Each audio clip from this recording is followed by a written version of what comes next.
உங்கள் ஆரோக்கியம் எங்கள் லட்சியம். ஆச்சி மசாலா வழங்கும் மணிச் செய்திகள். இணைந்து வழங்குபவர்கள் அரசன் சோப். ரொம்ப நல்ல சோப்.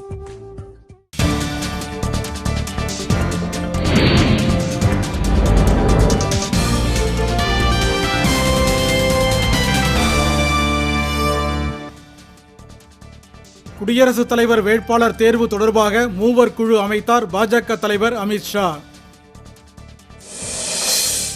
கலப்பட பாலுக்கு தடை கோரும் வழக்கில் பதிலளிக்குமாறு தமிழக அரசுக்கு சென்னை உயர்நீதிமன்றம் ஆணை.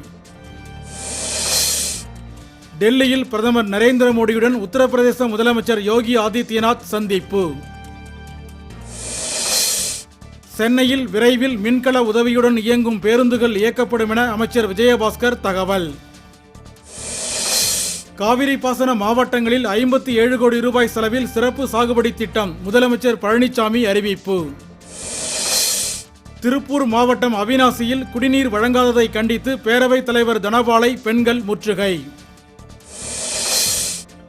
கொடைக்கானலில் சாரல் மழையுடன் இதமான சூழல் நிலவுவதால் சுற்றுலா பயணிகள் மகிழ்ச்சி. கரூரில் வழக்குரைஞர் மீது தாக்குதல் நடத்தியவர்களை கைது செய்ய கோரி காவல் நிலையத்தை வழக்குரைஞர்கள் முற்றுகை. திருவள்ளூரில் நடைபெற்ற குழந்தை தொழிலாளர் எதிர்ப்பு நாள் விழிப்புணர்வு ஊர்வலத்தில் திரளானோர் பங்கேற்பு. தேனி மாவட்டம் ஆண்டிப்பட்டியில் வீட்டில் பதுக்கி வைக்கப்பட்டிருந்த கள்ள ரூபாய் தாள்கள் பறிமுதல். ஒருவர் கைது. உங்கள் ஆரோக்கியம் எங்கள் லட்சியம். ஆச்சி மசாலா வழங்கிய மணிச் செய்திகள். இணைந்து வழங்கியவர்கள் அரசன் சோப். ரொம்ப நல்ல சோப்.